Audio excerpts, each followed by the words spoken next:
Yeah. What's going on, family? What's going on? Just tapping in with you really quick. Justin, but would ya? Hashtag don't forget to pay. Like, share, subscribe if you would, if you could. Shoulda, coulda, but would ya? You know what I'm talking about? Uh, this is my link tree. My link tree is in my IG link in bio, but it has a lot of good stuff in here. If you could, tell your friends and family, subscribe. If anybody's interested, they can join the Patreon, but it's not necessary because the free game is all around you. Just gotta look. Got my Instagram link, Facebook link, and a few other links down there. So just wanted to let you know about that. Check it out if you could. All right, so let's jump right into it. I wanted to get into Bitcoin. We had a crazy run up, right? Crazy run up overnight. It was actually early this morning. But you can see it actually hit our trend lines. So anybody that's been tapping in with me recently over the past few weeks, we drew these trend lines here. Trend line coming down, these trend lines going up, and Bitcoin's been playing right inside of our range for a little bit now, since May 18th, really. And even more so around May 29th. It's been staying inside a pretty tight range. So we saw that today, this morning, it ran up. It touched all the way up to, what point was this up here? $41,027. So Bitcoin ran up, it hit the trend line and starting to retrace. It's right now at our 200-day moving average. And so in this short intermediate, how do you say that? Intermediary. Hey, there we go. Killed that one. Yeah, okay. In this short intermediary time frame, we don't really know what's going to happen with Bitcoin. I'm expecting it to continue to test this resistance and ultimately get rejected and kind of fall back down into like this range down here somewhere, around 37K. But there's no saying what. There was a lot of volume that came in over the past 2 days, strong volume to really push the price up. Another thing that you want to be aware of right now is there is an extreme amount of short sellers.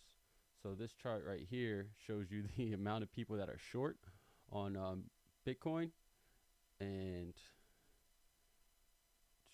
June 9th through the 14th.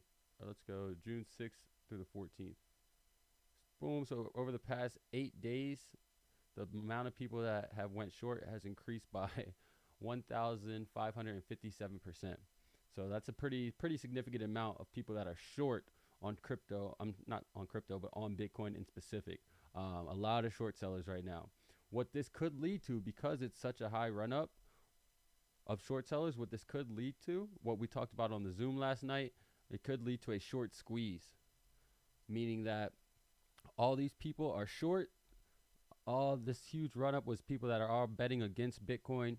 Bitcoin's price actually increases, liquidating a lot of these people. And then that causes a cascading effect. Once they get liquidated, people have to cover the positions even further. So then it doubles down and it goes even higher. So that's something to be aware of because there's so many short positions out right now. I would definitely keep an eye on that. Another reminder, right? We don't buy on green days. I just had this conversation with a good friend of mine, Forsyth Media. Check them out. Check their IG out. FORSYTH, Forsyth Media, MEDIA. Check them out on IG. They do some great work. But he was telling me he was getting some FOMO. He really wanted to jump into the market now. He was like, I don't know what to do. It's not going to hit my entry points, which is all super normal, right? It's super normal for someone to feel that way. I feel that way. It doesn't go away. You work on it and you understand that you stick to your plan. So I calmed him down and I just gave him the simple reminder, hey, it's green. When we're looking over here at our watch list of everything that's going on, look at all this green. It's a green day. We're not buying. One of the game plans we came up with him were to stick to 4 solid coins, right? Bitcoin, Link, Matic, Cardano. All those are all green right now. We're not buying on green days. We're buying on red days. All right, so just remember that. We're buying on red days. So no need to panic FOMO into the market. So again, this is the Bitcoin short position. Just keep an eye out. If these shorts do get liquidated, then it could possibly run, causing the price to run up even higher. So let's go back to Bitcoin really quick. And I will try to remove some of these lines.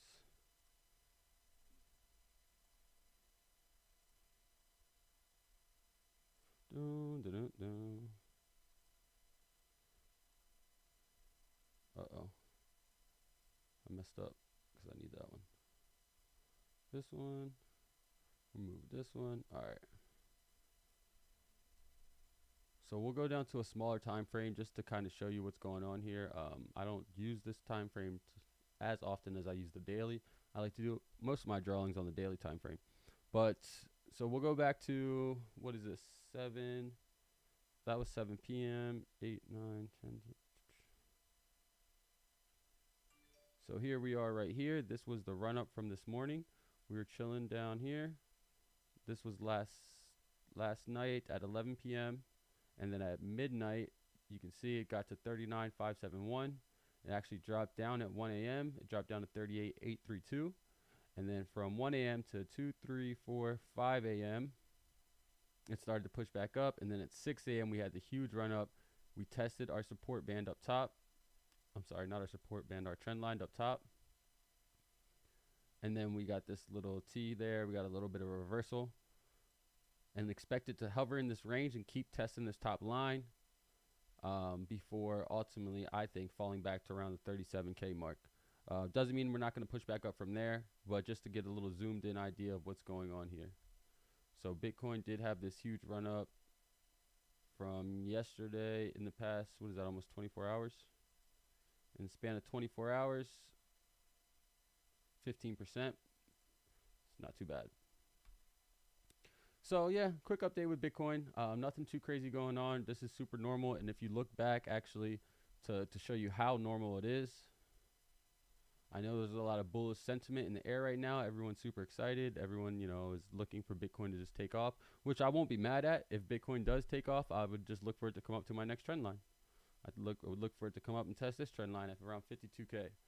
But before we get ahead of ourselves, before we start talking about $52,000, we need to realize that for Bitcoin to continue this trend, it's going to need to close above this 200-day EMA, which right now is sitting at about $39,500.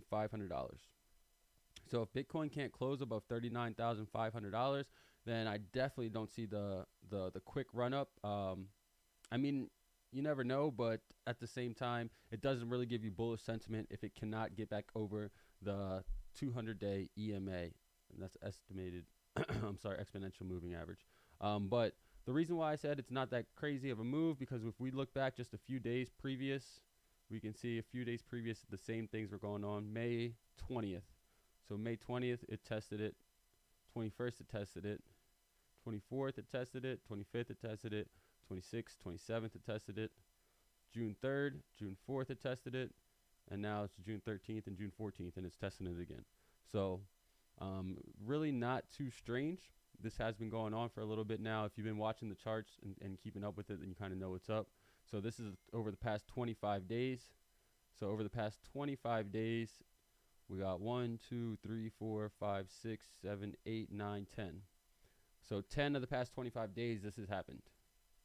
It's came up, it's touched the 200-day EMA, and then it's eventually bounced back down. So, maybe this will be the one to break trend, which would be cool. We can start seeing some other things move. But for right now, I wouldn't get too ahead of ourselves because, again, over the past 25 days, this has happened 10 different times. So you just want to be aware of that, right? You don't want to FOMO into the market right now. It's a green. Most of the market is green. You don't need to be rushing in to get into the market. So just something that you definitely want to remember. Shout out to the people that are watching, man. Hashtag don't forget to pay. Like, share, and subscribe if you would. If you could. Drop a comment. Let me know if you want me to look over any specific projects for you. Since you're here, I'm here. Let me type to y'all, man. What's going on, family? Got a bunch of passive listeners. 0 likes. I see how y'all doing me. It's cool, though. The info going to be here. I ain't tripping. All right. The next part we're going to go into is Jiro Wallet. What are we checking out with Jiro Wallet? So, Jiro Wallet, I wanted to introduce you guys. I've been talking about this for a little while now, but cryptos are starting to do something where they release something called a light paper instead of a white paper. The light paper just makes it a lot easier for your everyday retail investor to understand. So sometimes those white papers go over your head with how intense and the wording they are. So light paper gives you a little bit easier understanding, right? So I have the light paper here. Sorry. And this is the Jiro Wallet. So right now, this is trading around 20 cents, I think the last time I checked. You can check out all the links to these will be in the description below. But you can check out the features, what Jiro Wallet's going to feature. Your key to the DeFi world, one-stop access, user experience focused, reliably stable, interchain and multi-chain compatibility, which is very big, and it's built on the Cardano network. Not only is it built on the Cardano network, but it was released by CardStarters. CardStarter is a launchpad project for Cardano, and basically what they do is they give you like a blue stamp verification, right? They give you like a blue stamp verification on whatever project that they review. So the head of CardStarters, the founder of CardStarters, is actually a advisor on this gentleman right here, Atash. He's actually the CEO of CardStarter, and he's an advisor on Jiro Wallet. CardStarter has been a pretty successful platform, so that gives me a little bit more bullish indication on Jiro here. You can also go through their tokenomics, and their roadmap is all here listed on their GeroWallet.io website. And then the light paper, again, it's in the link below. I'll scroll through it just so you guys can check it out. The introduction here. I'm just going to get you to the stuff that I think is the good stuff. Boom.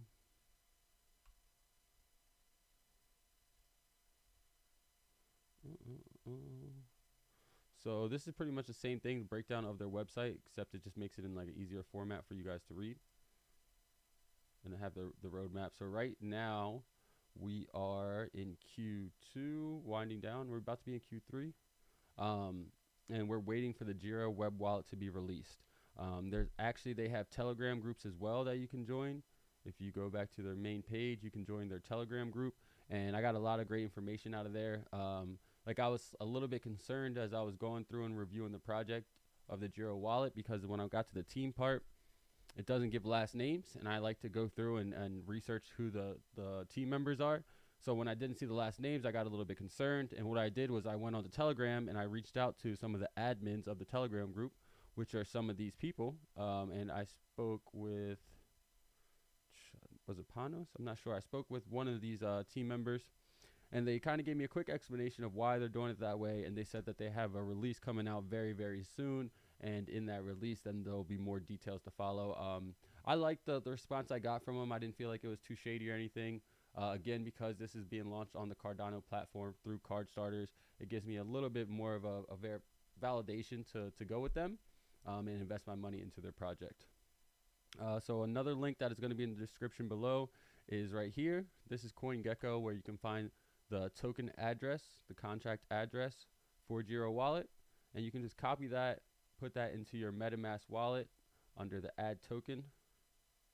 And once you go down and you add token, the Jiro Wallet right there, custom token, it'll pop up. See, it says for me, this token has already been added. But that's where you would add it, and then you would just go to Uniswap. And once you're on Uniswap, you can buy it there as well. So boom, we would add the address for it, Jiro Wallet.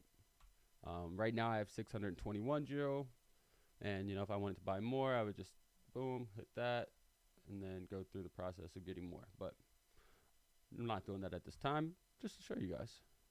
All right, going back here, there is one other. Is it this one? This is the last thing I wanted to show you. CardSwap is coming out. Oh no, this is not the last thing I wanted to show you. Actually, that is a lie, because I wanted to show you the Cardano ecosystem picture.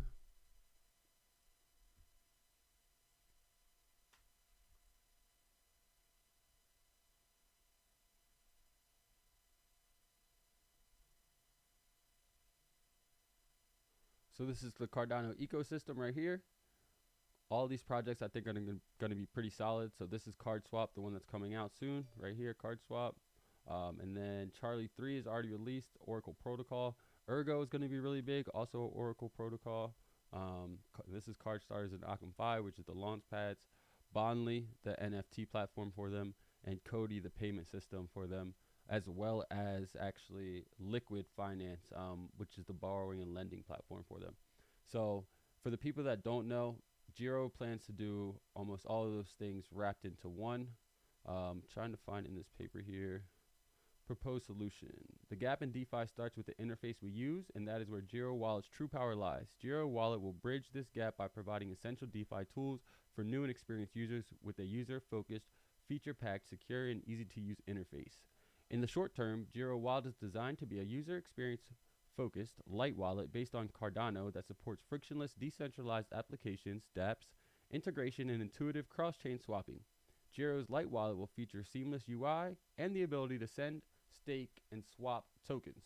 In the long term, Jiro Wallet will ultimately be a decentralized Web3 wallet with superior UX experience, chain-agnostic Web3 functions, and all-in-one platform that enables interchain and cross-chain swapping, liquidity locking, fiat purchase of crypto, and hardware plugin integration with third-party partners.